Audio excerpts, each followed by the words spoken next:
Di malam yang pekat, saat bulan tersembunyi di balik awan hitam, sebuah suara serak terdengar dari dalam hutan belora. Itu adalah suara jeritan yang tidak bisa diredam. Suara yang berasal dari sebuah tempat yang disebut orang-orang sebagai kuburan kayu jati. Apa yang terjadi di sana? Siapa yang berani menyentuh tanah terkutuk itu? Apa yang tersembunyi di balik kesuksesan juragan kayu jati? Halo Sobat Fai Horor, bagaimana kabarmu hari ini? Saya harap kalian sehat selalu, dimudahkan segala urusannya, dan rezekinya dilancarkan. Amin. Kali ini kita akan memberikan video-video cerita horor yang menarik dan penuh misteri. Sebelum kita lanjut, jangan lupa absen dulu di kolom komentar dari kota mana kalian menonton video ini. Dan juga jangan lupa klik tombol subscribe agar kita semakin rajin membuat video. Blora, sebuah desa yang terletak di tengah Jawa Tengah, dikenal akan kekayaan alamnya, terutama hutan jati yang luas. Namun, ada satu nama yang lebih dikenal dari nama desa itu sendiri, Juragan Wahyudi, seorang pria paruh baya yang kaya raya karena bisnis kayu jatinya yang luas. Semua orang di Blora tahu bahwa Wahyudi bukan orang biasa. Ia memiliki tanah luas, rumah mewah, dan kekuatan yang tampaknya tidak terbatas. Namun, tidak banyak yang tahu tentang harga yang harus dibayar untuk semua itu. Di awal 1980-an, Wahyudi bukanlah siapa-siapa. Ia hanyalah seorang pemuda miskin yang berasal dari keluarga petani biasa. Namun, keberuntungan datang ketika ia bertemu dengan seorang tua misterius, seorang lelaki yang konon kabarnya memiliki ilmu gaib yang bisa mengubah nasib seseorang dalam sekejap. Lelaki itu dikenal dengan sebutan Ki Darman. Ki Darman datang ke desa Blora saat petani tengah mengeluh tentang gagal panen. Ia menawarkan solusi yang mengejutkan. Demi kekayaan yang melimpah, aku akan memberikan jalan, tetapi ingat, akan ada harga yang harus dibayar, kata Ki Darman dengan suara serak yang menggetarkan tulang. Wahyudi yang saat itu terdesak oleh kebutuhan hidup tanpa ragu menerima tawaran itu. Wahyudi dibawa oleh Ki Darman ke hutan jati yang gelap di dekat desa, tempat yang terkenal karena keangkerannya. Saat itu, langit tampak lebih gelap dari biasanya, dan angin berbisik melalui pohon-pohon jati yang tinggi. Mereka berhenti di sebuah tanah yang tampaknya tidak pernah tersentuh oleh tangan manusia, tempat yang terlihat seperti kuburan. Ki Darman membawa Wahyudi ke tengah area tersebut, di mana sebuah batu besar terbaring. Di sini kita akan melakukan ritual, katanya. Tanpa banyak bertanya, Wahyudi mengikuti instruksi Ki Darman. Ritual itu melibatkan darah, janji, dan kata-kata yang tak pernah terdengar sebelumnya. Dengan setiap langkah yang diambil, Wahyudi merasa semakin terhubung dengan kekuatan yang tak tampak, sebuah kekuatan yang menyelimutinya. Semua yang kau inginkan akan datang, Wahyudi, tapi ingatlah, Ki Darman berkata dengan tegas, setiap keberhasilan memiliki harga yang harus dibayar, dan di saatnya nanti, kau akan tahu apa yang dimaksud dengan harga itu. Setelah ritual itu selesai, Wahyudi merasakan sebuah perubahan dalam dirinya. Ia pulang dengan perasaan yang bercampur aduk, antara takut dan penuh harapan. Tidak lama setelah itu, keberuntungan mulai berpihak padanya. Ia memperoleh tanah-tanah luas, mulai membuka usaha kayu jati, dan kekayaannya berkembang pesat. Namun, saat malam tiba, ketakutan mulai menghantuinya. Di setiap sudut rumahnya, ada suara-suara aneh yang tidak bisa dijelaskan. Pada awalnya, ia menganggapnya sebagai halusinasi akibat stres. Tetapi suara itu semakin intens, semakin jelas, terutama pada malam hari. Sesuatu tampaknya mengintainya, sesuatu yang tidak bisa ia hindari. Suatu malam, saat ia tengah berjalan ke hutan untuk memeriksa kayu jati yang baru ditebang, ia melihat sebuah bayangan hitam yang melintas dengan cepat. Hati Wahyudi berdebar dan keringat dingin mulai bercucuran. Ia berlari, namun bayangan itu mengejarnya. Saat sampai di tepi hutan, ia melihat sepasang mata merah menyala yang menatapnya dari kejauhan. "Siapa? Siapa kau?" Wahyudi berteriak, namun suara itu hanya kembali dalam bentuk tawa rendah yang mengerikan. Wahyudi berlari pulang, namun apa yang ia alami itu bukanlah hal biasa. Itu adalah tanda, sebuah pertanda, bahwa janji yang ia buat dengan Ki Darman dan kekuatan yang ia terima mulai menuntut balasannya. Cerita ini baru saja dimulai, dan Wahyudi, juragan kayu jati yang kaya raya, akan segera menyadari bahwa tak ada yang bisa lolos dari harga yang harus dibayar untuk kekayaan yang didapatkan dengan cara yang tidak wajar. Wahyudi mulai merasakan perubahan besar dalam dirinya. Pada siang hari, ia masih menjalani rutinitas sebagai seorang juragan kayu jati yang sukses. Bisnisnya berkembang pesat, hutan jatinya tak pernah kekurangan pasokan, dan keuntungan terus mengalir. Tetapi, setiap malam, ketakutan mulai merayapi jiwanya. Ia merasa seolah-olah ada sesuatu yang mengawasi setiap langkahnya. Semakin banyak ia terlibat dalam bisnis, semakin banyak pula kejadian aneh yang terjadi di sekitar rumahnya. Di tengah malam sering terdengar suara langkah kaki berat yang seolah mengikuti pergerakannya. Sesekali, ia melihat bayangan gelap bergerak cepat di antara pepohonan jati saat ia melintasi hutan. Namun, setiap kali ia mencoba mendekati, bayangan itu menghilang secepatnya. Suatu malam, setelah beberapa minggu terganggu oleh kejadian-kejadian tersebut, Wahyudi memutuskan untuk menemui Ki Darman. Ia merasa bahwa hanya pria tua itu yang bisa memberinya jawaban atas semua teror yang mengganggunya. Ia kembali ke tempat pertama kali ia melakukan ritual, di mana tanah itu kini terlihat lebih gelap dari biasanya, seolah tanah tersebut menyimpan sesuatu yang lebih dari sekadar tanah biasa. Ki Darman menatapnya dengan mata tajam, seolah tahu betul apa yang telah terjadi. "Kau datang lebih cepat dari yang kuharapkan, Wahyudi," kata Ki Darman dengan suara seraknya. "Keberhasilanmu datang dengan harga yang tak terbayar, hanya dengan uang. Kau sudah tahu itu, kan?" Wahyudi menundukkan kepala, matanya kosong, seolah ada sesuatu yang membuatnya takut, namun ia tak bisa mengungkapkannya. "Apa yang harus kulakukan? Kenapa aku dihantui seperti ini? Apa yang harus kubayar untuk mendapatkan kedamaian?" Ki Darman tersenyum sinis. "Harga yang harus dibayar bukan sesuatu yang bisa dibayangkan dengan mudah. Tetapi jika kau ingin berhenti dihantui, ada satu cara. Kau harus mengorbankan sesuatu yang sangat berharga bagimu." Tanya Wahyudi, "Apa itu?" Ki Darman menjawab dengan tenang, "Sesuatu yang tak bisa kau dapatkan kembali. Jika kau ingin bebas dari teror ini, kau harus siap kehilangan sesuatu yang sangat penting dalam hidupmu." Malam itu, Wahyudi kembali dengan perasaan yang lebih berat dari sebelumnya. Ia merasa terjepit dalam dilema yang tak bisa ia hindari. Ia tahu bahwa kesuksesannya datang dengan harga yang besar. Tetapi apakah ia siap untuk membayar harga yang lebih tinggi lagi? Keesokan harinya, Wahyudi kembali ke rumah dan mencoba untuk menjalani hidup seperti biasa, tetapi ketakutannya semakin mengguncang. Setiap kali ia melihat keluar jendela, bayangan hitam itu ada, mengikuti setiap gerak-geriknya. Ia tak bisa tidur nyenyak, bahkan saat ia duduk di ruang makan, ia merasa seolah ada sepasang mata yang mengawasinya. Pada suatu malam setelah beberapa minggu tertekan oleh ketakutan, Wahyudi terbangun dengan perasaan gelisah. Di tengah malam yang sunyi, ia mendengar suara lembut, seperti bisikan, yang datang dari arah hutan. Suara itu semakin jelas, seolah memanggil namanya.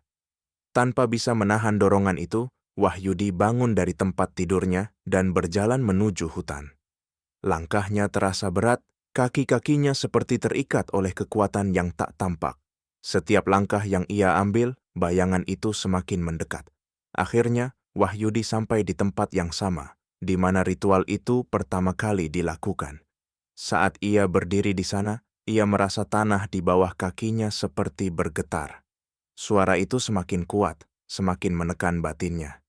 Tiba-tiba, dari balik pepohonan jati, muncul sosok hitam yang dikenalnya. Itu adalah Ki Darman.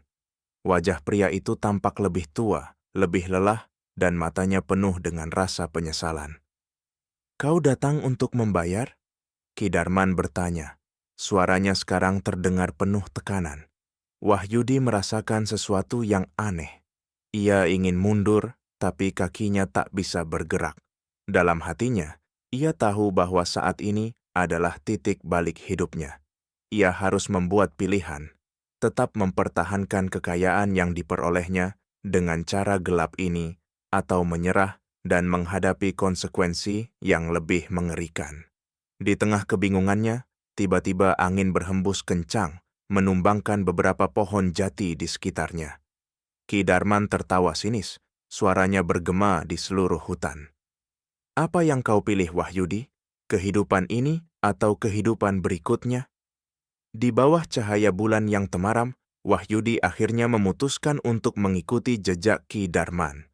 Namun, apakah keputusan ini akan menyelamatkannya, atau justru mengantarnya pada kehancuran yang lebih besar? Hanya waktu yang bisa membuktikan.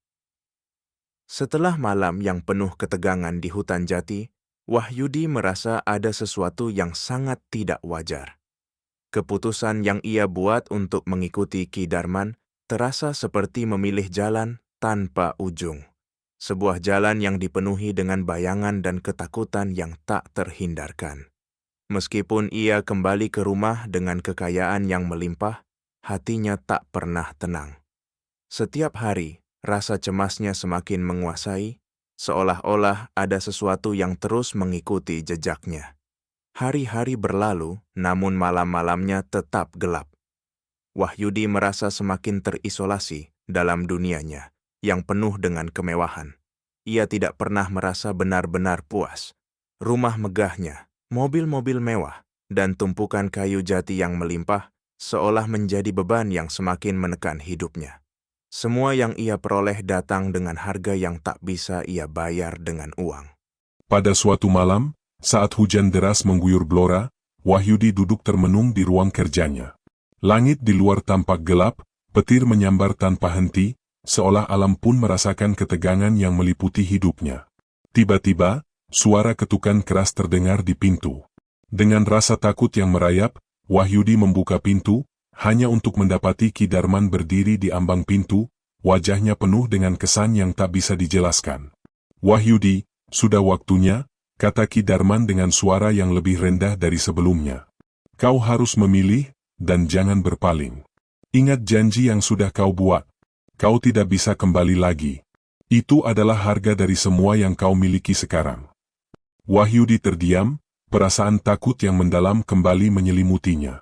Apa yang harus kulakukan? Apa yang sebenarnya terjadi padaku? Aku merasa ada yang selalu mengawasi aku. Aku merasa terjebak.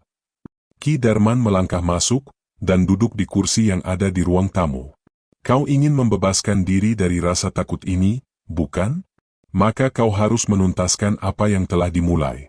Ingat, semua yang kau miliki, rumah ini, kekayaanmu, semua itu datang dengan pengorbanan. Pengorbanan yang akan datang pada saat yang tak terduga." Wahyudi menundukkan kepalanya. Ia mulai merasakan ketegangan yang semakin menekan dada. Setiap kata Ki Darman seperti pukulan yang menembus ke dalam jiwanya.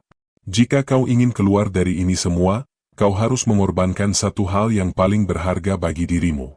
Tidak ada yang bisa lolos tanpa membayar harga yang pantas. Pilihanmu hanya ada satu, Wahyudi," ujar Ki Darman dengan tatapan yang tajam. Malam itu, Wahyudi terbangun dari tiduran dalam kegelisahan yang tak bisa ia atasi. Pikirannya bercabang, tidak tahu harus memilih apa. Hatinya semakin berat, seolah terperangkap dalam keputusan yang sudah terlambat untuk diubah. Keesokan paginya, perasaan aneh kembali datang saat ia berjalan melewati pekarangan rumahnya yang luas.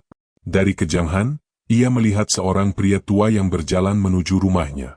Pria itu tampak familiar, meskipun wajahnya buram oleh waktu. Ternyata, itu adalah salah satu pekerja tua yang dulu bekerja di hutan kayu jati yang ia miliki. "Pak Wahyudi, saya datang untuk mengingatkanmu," kata pria itu dengan suara gemetar. Saya pernah bekerja denganmu, dan saya tahu tentang kesepakatanmu dengan Ki Darman. Tapi kau harus tahu, ada sesuatu yang sangat gelap yang mengikuti kesepakatan itu. Pria tua itu melanjutkan, kesepakatan itu tidak bisa dihentikan. Setelah seseorang membuat janji dengan kekuatan seperti itu, dia tak bisa kembali. Mereka akan datang untuk mengambil apa yang seharusnya menjadi milik mereka, dan kau tidak bisa melarikan diri. Wahyudi merasa jantungnya terhenti. Apa yang sebenarnya terjadi? Mengapa ia merasa semakin terperangkap dalam labirin kegelapan ini? Suara-suara aneh, bayangan yang terus mengejarnya, dan ketakutan yang tidak pernah hilang, semuanya mulai terasa semakin nyata. Hari-hari berlalu, dan setiap malam semakin mencekam. Di setiap sudut rumahnya, ada bisikan yang semakin jelas. Wahyudi merasa kehilangan kendali. Tidak ada tempat aman. Bahkan, saat ia pergi ke hutan untuk memeriksa kayu jati, rasa takut selalu menyertainya. Suara derak pohon, hembusan angin, dan bisikan aneh yang datang dari balik pepohonan menjadi semakin menggema.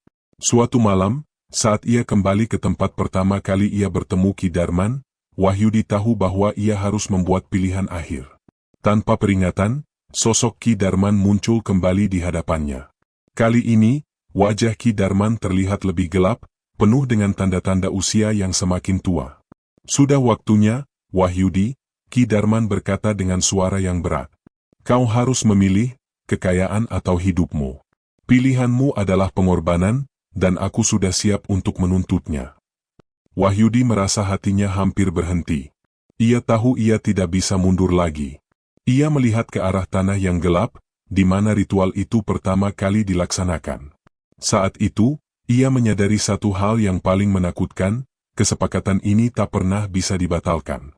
Tak ada jalan keluar, dan ia telah terjebak dalam sebuah dunia yang lebih mengerikan daripada yang bisa dibayangkan. Di tempat itu, di bawah cahaya bulan yang suram, Wahyudi akhirnya memutuskan untuk melakukan pengorbanan terakhirnya. Ia memilih untuk menyerahkan apa yang paling ia cintai. Namun, apakah keputusan itu akan membebaskan dirinya dari teror yang mengerikan, atau justru mengantarnya pada kegelapan yang lebih dalam lagi? Wahyudi berdiri di tengah hutan jati yang gelap, perasaan kosong menyelimuti dirinya. Tanah yang dulu terasa biasa kini terasa penuh dengan kekuatan yang tidak bisa ia jelaskan. Setiap inci udara tampak lebih berat, setiap langkah yang ia ambil membuat keringat dingin bercucuran. Ia tahu bahwa tak ada yang bisa mengubah apa yang sudah ia lakukan. Kesepakatan itu sudah terjadi, dan kini ia harus membayar harganya. Ki Darman berdiri di sampingnya, wajahnya semakin tampak tua dan penuh dengan kerutan. Kau sudah datang ke sini, Wahyudi. Saatnya memenuhi janji yang telah kau buat. Suara Ki Darman berat, namun ada rasa penyesalan yang terpendam dalam kata-katanya. Wahyudi menatap tanah yang terbuka di depan mereka. Tanah ini adalah tempat di mana semuanya dimulai. Ia ingat jelas bagaimana dirinya, seorang pemuda yang miskin dan putus asa, datang ke tempat ini untuk mencari jalan keluar dari kesulitan hidup. Namun, apa yang ia terima tidak lebih dari sebuah kutukan yang tak dapat dilepaskan. Apa yang harus kulakukan? Tanya Wahyudi, suaranya terdengar rapuh, hampir seperti berbisik. Ki Darman mengangguk pelan. Kau sudah tahu apa yang harus dilakukan, Wahyudi. Semua yang ada di dunia ini datang dengan harga. Kau ingin kaya, kau ingin sukses, tapi semuanya ada konsekuensinya. Tiba-tiba, Ki Darman melangkah mundur, membuka sebuah kitab tua yang dibawanya. Halaman demi halaman dibolak-balik dengan cepat, seolah mencari sesuatu yang tepat. Wahyudi merasakan jantungnya berdegup kencang. Apa yang akan dilakukan Ki Darman padanya? Ini adalah ritual terakhir, ujar Ki Darman dengan suara yang semakin berat. Jika kau ingin melepaskan dirimu dari kutukan ini, kau harus menyerahkan sesuatu yang lebih berharga dari sekadar harta atau tanah. Kau harus menyerahkan jiwamu. Wahyudi terdiam. Jiwaku? Ia bertanya, suara itu penuh kebingungan dan ketakutan. Ki Darman mengangguk. Ya, jiwa. Kau datang ke sini untuk memperoleh segala hal yang kau inginkan. Tetapi, apa yang kau lupa adalah bahwa ada bagian dari dirimu yang harus kau berikan sebagai bayaran. Tidak ada yang bisa lolos tanpa membayar harga yang pantas. Ini adalah jalan yang sudah kau pilih. Wahyudi merasa semakin tertekan. Ia mencoba mengingat semua yang telah ia miliki, rumah besar, tanah yang luas, kayu jati yang tak habis-habisnya. Semua itu tak bisa dibawa pergi. Bahkan, jiwanya, apakah itu satu-satunya hal yang benar-benar dimiliki? Tak ada pilihan lain. Ia tahu bahwa ia sudah terjebak dalam keputusan yang salah sejak awal. Apa yang harus kulakukan untuk menebusnya? Wahyudi bertanya dengan suara yang lemah, suaranya hampir seperti permohonan. Ki Darman mengangkat tangannya, dan udara di sekitar mereka seketika berubah tegang. Ikutlah denganku ke tempat yang lebih dalam, ke dalam hutan ini. Di sana, ritual ini akan selesai. Wahyudi mengikuti langkah Ki Darman, yang membawa dirinya semakin jauh ke dalam hutan jati yang semakin gelap. Semakin mereka berjalan, semakin kuat rasa cemas itu menghimpit dada Wahyudi. Suara langkah kaki mereka bergema di antara pepohonan yang semakin rapat. Akhirnya, mereka sampai di sebuah tempat terbuka, yang tampak seperti altar kuno. Batu-batu besar yang tersusun rapi membentuk lingkaran, dan di tengahnya terdapat sebuah peti kayu besar yang sudah lapuk, tergeletak di atas tanah yang gelap. Ki Darman berhenti dan menunjuk ke arah peti itu. Ini tempat terakhir, kata Ki Darman, suaranya sekarang terdengar seperti suara bisikan yang datang dari kedalaman malam. Di sini, kau akan menyerahkan apa yang harus dibayar. Tapi ingat, Wahyudi, tidak ada jalan kembali. Wahyudi berdiri terpaku di depan peti itu, matanya menatap ke dalamnya. Ia bisa merasakan ketegangan yang semakin memuncak. Segala yang ia miliki, segala impian dan harapannya, sekarang bergantung pada satu keputusan terakhir. Ia tahu bahwa jika ia melangkah lebih jauh, maka tidak ada lagi jalan keluar. Ki Darman mengangkat tangannya, dan dengan gerakan cepat, peti itu terbuka. Di dalamnya, tidak ada harta atau benda berharga lainnya, hanya sebuah kekosongan yang menakutkan.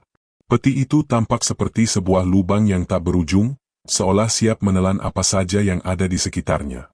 Ini adalah jalan yang harus kau pilih, kata Ki Darman dengan suara yang tegas. Apakah kau siap untuk mengorbankan jiwamu? Jika tidak, maka terimalah akibatnya. Wahyudi merasakan gemetar dalam tubuhnya. Ia ingin berlari, ingin meninggalkan semuanya, tetapi tak ada jalan lain. Keberaniannya teruji, dan ia akhirnya menyadari bahwa ini adalah harga yang harus ia bayar. Siapa yang akan menerima jiwa saya? Wahyudi bertanya, suaranya serak, namun penuh tekad. Ki Darman mengangkat tangannya tinggi-tinggi, dan di tengah malam yang gelap, sebuah cahaya merah menyala dari dalam peti kayu itu. Jiwa yang telah kau jual akan diterima oleh mereka yang telah menunggu, Ki Darman menjawab dengan suara yang dalam, seolah datang dari kedalaman dunia lain. Dengan sebuah dorongan terakhir, Wahyudi melangkah maju dan akhirnya memasuki peti itu. Saat ia melangkah ke dalam, rasanya seperti disedot ke dalam kegelapan yang tak terhingga, tubuhnya terasa ringan, seolah semuanya menghilang. Ketika Wahyudi melangkah ke dalam peti itu, perasaan seakan hilang, seolah-olah ia terperangkap dalam ruang tanpa waktu. Kegelapan menyelimuti tubuhnya, dan hawa dingin yang menusuk menyelusup ke dalam setiap pori-porinya. Ia merasa terjatuh ke dalam sebuah ruang kosong yang tak berujung, seolah-olah waktu berhenti dan hanya ada kesunyian yang menyakitkan. Namun, tak lama setelah itu, Wahyudi merasakan sesuatu yang berbeda. Sebuah kekuatan yang kuat, mengalir melalui tubuhnya, seperti arus listrik yang menggetarkan tubuhnya. Ia membuka mata, tetapi yang ia lihat bukanlah tempat yang gelap seperti sebelumnya. Sekarang, ia berada di sebuah tempat yang tampak seperti sebuah ruang besar, dengan dinding hitam yang berkilauan dan langit yang dipenuhi dengan bayangan-bayangan bergerak. Di hadapannya berdiri Ki Darman, tetapi kali ini sosoknya berbeda. Matanya yang dulu penuh dengan kebijaksanaan kini tampak kosong dan suram, seperti sesuatu yang telah kehilangan kemanusiaannya. Di sekitar Ki Darman, ada beberapa sosok lain, bayangan gelap yang tampaknya mengawasi setiap gerakan Wahyudi. Kau telah sampai di sini, Wahyudi, kata Ki Darman dengan suara yang dalam dan penuh kesan. Namun, perjalananmu belum selesai. Kini, kau akan merasakan apa yang sesungguhnya kau bayar dengan jiwamu. Wahyudi merasa jantungnya berdegup cepat. Apa ini? Apa yang terjadi padaku? Tanyanya dengan suara penuh kebingungan. Ia merasa terjebak di dalam dunia yang tidak ia kenal. Dunia yang penuh dengan bayangan gelap yang terus mengawasinya, dunia yang menakutkan dan tidak dapat dipahami. Ki Darman menggelengkan kepala. Ini adalah tempat di mana janji-janji yang telah dibuat dipenuhi, Wahyudi. Tempat ini bukan dunia yang nyata. Kau berada di antara kehidupan dan kematian, di ambang batas yang tidak bisa kau lari darinya. Sekelilingnya mulai berputar, dan Wahyudi merasa seperti jatuh lebih dalam ke dalam kegelapan yang tak terlihat ujungnya. Kau telah mendapatkan semua yang kau inginkan, kekayaan, kesuksesan, kekuasaan. Tetapi ada satu hal yang kau lupakan, Wahyudi, lanjut Ki Darman, suaranya kini terdengar lebih menyeramkan. Kau lupa bahwa kekayaan itu harus dibayar dengan harga yang tak bisa diukur dengan uang atau harta. Harga itu adalah jiwa, dan sekarang, kau berada di dunia yang diciptakan oleh pengorbananmu. Wahyudi merasakan sesuatu yang mengerikan dalam dirinya, sebuah kekosongan yang perlahan menguasai dirinya. Rasa takut yang begitu dalam dan tak terelakkan merayapi setiap inci tubuhnya. Apa yang harus kulakukan untuk keluar dari sini? Ia berteriak, tetapi suaranya hanya bergema, tak pernah terdengar oleh siapapun. Ki Darman hanya tersenyum, namun senyum itu bukanlah senyum yang biasa. Itu adalah senyum penuh penderitaan, penuh dengan penyesalan yang tak terucapkan. Tidak ada jalan keluar, Wahyudi. Kau sudah terperangkap dalam dunia yang diciptakan oleh keserakahanmu. Apa yang kau cari selama ini adalah kebebasan, tetapi justru itu yang akan menghancurkanmu. Kau telah menjual jiwamu, dan kini, kau adalah bagian dari kekuatan yang menguasai dunia ini. Wahyudi merasakan tubuhnya semakin lemah. Dia merasa seperti sesuatu yang tak tampak menghisap kekuatan dari dirinya, dan setiap tarikan nafas semakin terasa berat. Ia mencoba untuk berteriak, berlari, tetapi tubuhnya tidak bisa bergerak. Segalanya terasa seperti mimpi buruk yang tak bisa dihentikan. Sosok bayangan di sekitar mereka mulai bergerak lebih dekat, mengelilingi Wahyudi. Mereka tampak seperti sosok-sosok yang tak pernah ada dalam kenyataan, makhluk yang setengah manusia, setengah bayangan. Mereka mengulurkan tangan mereka, seolah ingin menyentuhnya, tetapi setiap kali tangan itu mendekat, Wahyudi merasa tubuhnya semakin terjerat dalam kegelapan yang semakin rapat. Apa yang kau inginkan, Wahyudi? Tanya salah satu sosok itu, suara yang keluar dari mulutnya terdengar seperti suara ribuan orang. Apakah kau ingin kembali ke dunia nyata? Atau apakah kau ingin tinggal di sini, sebagai bagian dari kami? Pilihanmu hanya ada satu, Wahyudi. Kamu harus menyerah. Wahyudi menggigil ketakutan. Rasa panik merayap ke dalam dirinya. Aku tidak bisa tinggal di sini. Aku tidak bisa menjadi bagian dari kegelapan ini, teriaknya, meskipun suaranya teredam dalam kehampaan yang mengelilinginya. Namun, bayangan-bayangan itu tertawa, suara mereka seperti gemuruh dari dasar bumi. Kau tidak punya pilihan, Wahyudi, kata mereka bersamaan. Kamu sudah berada di sini, dan kamu sudah menjadi bagian dari dunia ini. Tak ada jalan kembali. Saat itu, Wahyudi merasa tubuhnya mulai kehilangan bentuk. Ia merasa seperti terkikis, terhapus, seperti semuanya hilang, tak berbekas. Tanpa sadar, ia jatuh ke dalam kehampaan yang lebih dalam, ke dalam sebuah dunia yang gelap dan penuh dengan bayangan yang tak bisa dilawan. Ketika Wahyudi merasa dirinya semakin tenggelam dalam kehampaan, sesuatu yang tak terduga terjadi. Di tengah kegelapan yang mencekam, sebuah cahaya samar mulai muncul dari kejauhan. Cahaya itu tampak seperti titik kecil yang semakin membesar, perlahan-lahan mengusir kegelapan yang melingkupi dirinya. Wahyudi, meskipun terperangkap dalam dunia yang menyeramkan, merasa ada dorongan untuk mengikuti cahaya itu. Dengan tubuh yang terasa lemah dan seakan-akan kehilangan arah, Wahyudi mulai bergerak menuju cahaya tersebut. Setiap langkah terasa berat, namun ada sesuatu yang memaksanya untuk terus maju. Cahaya itu semakin besar, hingga akhirnya Wahyudi melihat sebuah sosok yang berdiri di hadapannya. Sosok itu tampak familiar, itu adalah Ki Darman, tetapi kali ini, wajah pria tua itu tampak jauh lebih tua dan lebih menyedihkan daripada yang pernah dilihat Wahyudi. Kenapa kau ada di sini?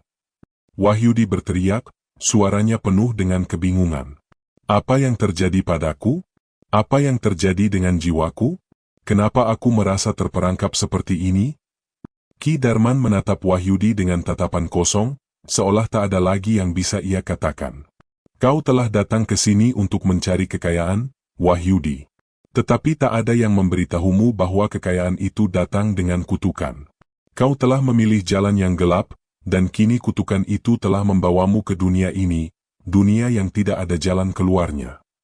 Wahyudi merasa hatinya semakin hancur. Aku tidak bisa terjebak seperti ini. Aku tidak bisa, teriaknya. Ia ingin berlari, ingin lari dari dunia ini, namun tubuhnya seolah tidak mau bergerak. Setiap kali ia mencoba melangkah, kegelapan itu kembali menariknya ke dalam. Sudah terlambat, Wahyudi, kata Ki Darman dengan suara yang penuh penyesalan. Ketika kau membuat janji itu, kau tahu apa yang akan terjadi. Tapi tidak ada yang bisa kau lakukan sekarang. Kau sudah terperangkap dalam dunia ini, dalam kutukan yang kau pilih sendiri. Wahyudi berlutut, jantungnya berdebar dengan keras. Apa yang harus kulakukan untuk keluar dari sini? Apakah ada cara untuk menghapus semua ini? Aku menyesal, Ki Darman. Aku menyesal telah memilih jalan ini. Aku hanya ingin kembali ke kehidupan yang normal, seperti dulu. Ki Darman menatapnya dengan tatapan yang dalam. Kau menyesal, Wahyudi, tapi penyesalanmu datang terlalu terlambat. Tak ada jalan kembali. Tapi jika kau benar-benar ingin tahu apa yang terjadi dengan jiwa yang sudah terperangkap, kau harus menghadapi apa yang telah kau tinggalkan. Tiba-tiba, kegelapan mulai mengelilingi Wahyudi lagi. Cahaya yang tadi ada kini memudar, dan Wahyudi merasa tubuhnya terombang-ambing dalam kehampaan sekali lagi. Suara-suara aneh bergema di sekitar dirinya, dan ia mendengar bisikan yang datang dari segala arah. Jiwa yang terperangkap tidak akan pernah bisa bebas, bisik suara itu. Kau sudah memilih, Wahyudi. Pilihanmu adalah kutukan yang akan menghantui sepanjang waktu. Tidak ada yang bisa menghapusnya. Saat Wahyudi merasa semakin tenggelam dalam kegelapan, sosok bayangan yang mengerikan muncul di hadapannya. Bayangan itu bergerak lebih cepat, semakin dekat, hingga akhirnya mengelilinginya, menambah rasa tercekik yang menyelimuti dirinya. Di antara bayangan tersebut, Wahyudi melihat wajah-wajah orang yang telah hilang, wajah-wajah yang sepertinya pernah ia kenal. Mereka adalah korban-korban dari kesepakatan gelap yang telah ia buat. Mereka semua terjebak dalam dunia ini, seperti dirinya. Salah satu sosok itu, seorang pria yang tampak familiar, mendekat. Ingat kami, Wahyudi, pria itu berkata dengan suara serak. Kami adalah mereka yang tidak pernah mendapatkan kesempatan untuk keluar. Kami adalah korban dari keserakahan yang kau pilih. Wahyudi tergugah. Tidak. Aku tidak ingin menjadi seperti kalian, ia berteriak, namun suaranya hilang dalam keheningan yang mencekam. Pria itu tersenyum pahit. Kau sudah memilih, Wahyudi. Kami semua sudah memilih. Kami semua terperangkap di sini, dalam dunia yang diciptakan oleh keserakahan. Perasaan hancur menghantam Wahyudi. Semua yang ia miliki, semua yang telah ia dapatkan dengan cara yang tidak benar, sekarang mengelilinginya seperti kutukan yang tak bisa lepas. Ia mencoba untuk menahan air mata, namun tak ada yang bisa ia lakukan untuk melawan perasaan terperangkap yang semakin menguasainya. Dengan suara yang hampir tak terdengar, Wahyudi berkata, apa yang harus kulakukan? Aku ingin keluar. Aku ingin kembali. Namun, tidak ada yang menjawab. Kegelapan itu semakin menelan dirinya, dan Wahyudi merasa tubuhnya semakin menghilang, seolah dia adalah bagian dari dunia yang tak bisa dijelaskan ini. Kisah Wahyudi adalah kisah yang memperingatkan kita tentang harga dari keserakahan, tentang bagaimana setiap pilihan yang kita buat, terutama yang berhubungan dengan ambisi dan kekuasaan, pada akhirnya akan menentukan takdir kita. Ia mencari kekayaan, meraih sukses yang menggiurkan, namun tanpa disadari ia telah terjebak dalam sebuah kutukan yang lebih dalam daripada yang ia bayangkan. Dalam perjalanan hidupnya, Wahyudi telah membayar harga yang sangat mahal. Keinginannya untuk menjadi kaya telah menghantarkan dirinya ke dunia yang gelap, dunia yang penuh dengan bayangan dari jiwa-jiwa yang terperangkap karena keserakahan yang sama. Setiap langkah yang ia ambil membawanya semakin jauh dari kebebasan, dan semakin dekat dengan kegelapan yang menunggu untuk menelan dirinya sepenuhnya. Tidak ada jalan keluar bagi Wahyudi. Keputusan yang ia buat di masa lalu adalah janji yang tak bisa dibatalkan, dan harga dari janji itu adalah jiwa yang kini terperangkap dalam dunia yang terkutuk. Dalam kegelapan itu, Wahyudi kini menjadi bagian dari sebuah kekuatan yang lebih besar, dan menjadi saksi dari setiap korban yang jatuh dalam perangkap yang sama. Kisah ini berakhir di tempat yang kelam, di antara dunia dan akhirat, di mana jiwanya terperangkap oleh kutukan yang ia pilih sendiri. Namun, dari kisah ini kita belajar bahwa tidak ada kesuksesan yang datang tanpa pengorbanan, dan tak ada ambisi yang bisa dicapai tanpa harga yang harus dibayar. Setiap pilihan memiliki konsekuensinya, dan setiap jalan yang kita pilih membawa kita lebih dekat ke takdir yang tak bisa kita hindari. Mungkin, pada akhirnya, kisah Wahyudi adalah kisah kita semua, kisah tentang pencarian yang tak pernah selesai, tentang ambisi yang melampaui batas, dan tentang bagaimana setiap langkah membawa kita menuju pengorbanan yang harus dibayar dengan harga yang sangat mahal.